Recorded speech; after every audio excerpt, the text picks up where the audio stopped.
तो हेलो दोस्तों, एक बार फिर स्वागत है आप सभी का हमारे आज की चाय की चर्चा के सेशन में।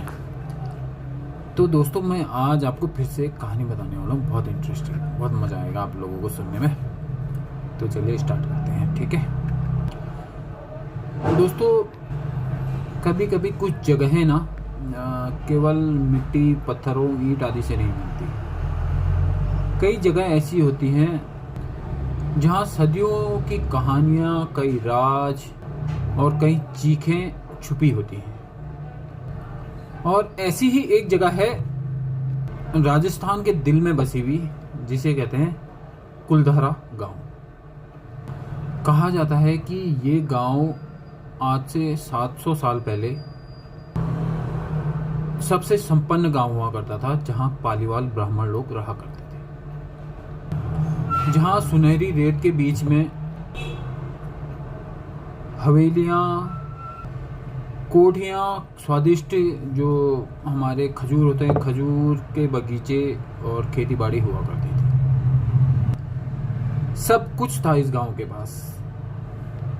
लेकिन एक रात ऐसा हुआ कि इस गांव के साथ साथ इस गांव के आसपास के 83 गांव एक ही रात में सूने पड़ गए।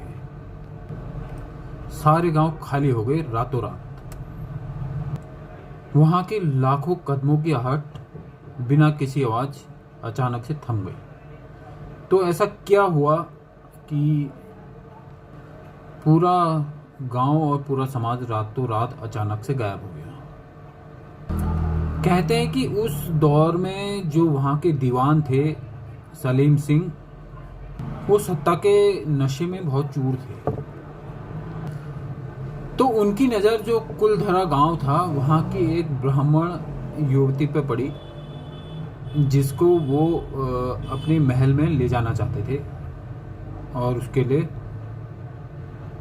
अथक प्रयास कर रहे थे। गांव वालों को ये मंजूर नहीं था और गांव वाले इस बात से इनकार कर रहे थे। उन्हें ये मंजूर नहीं था कि उनके वहाँ की ब्राह्मण युवती वहाँ जाए। तो इस पर उन गांव वालों को इनकार करने के लिए पूरे गांव को बर्बाद करने की धमकियां दी जा रही थी। गांव वाले भी दहशत में थे। वो जानते थे कि अगर वे यहाँ रुक गए तो उनका आत्मसम्मान भी जाएगा और उनका जीवन भी नष्ट हो जाएगा। तो उस रात उस जिंदादिल गांव वालों ने अपने घर के चूल्हे ऐसे ही बुझा दिए। गांव की सारी गायों जानवरों को खूंटों से खोल दिया और मिट्टी के जो अधजले दीपक थे वो भी बुझा दिए गए। और रातों रात पूरा गांव अंधेरे में कहीं दूर चला गया। और ये कहानी यहाँ पर और भी डरावनी हो जाती है जब जाते जाते उन्होंने इस गांव पे एक श्राप छोड़ा। उन्होंने कहा, जो भी यहाँ इस गांव में रहेगा वो कभी चैन से नहीं रह पाएगा। ये उनका श्राप था और हुआ भी ऐसा ही। आज तक उस जगह पर कोई बस नहीं पाया। तो दोस्तों, आज भी जब उस कुलधरा गांव में सूरज ढलता है ना, तो वहाँ की सुनसान हवाएं कुछ अलग ही भाषा में बात करने लगती हैं। घरों की टूटी दीवारें और टूटे दरवाजे, खिड़कियां खुद ब खुद आवाज करने लगती हैं। कभी कोई कदमों की आहट, कभी किसी लड़की की धीमी रोने की आवाज उस खंडहर बने गांव को और भी भयावह बना देते हैं। कई लोग वहां गए रिसर्च करने के लिए, कई लोग वहां रुके भी, लेकिन सुबह होने से पहले ही वहां से भाग आए।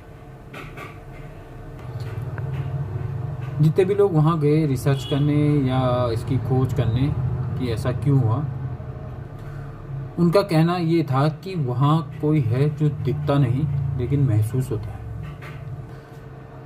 इसमें वैज्ञानिकों का कहना है कि शायद पानी की कमी या सूखे की वजह से ऐसा हुआ होगा, या व्यापार का पतन होने की वजह से कुछ ऐसा हुआ होगा वहाँ।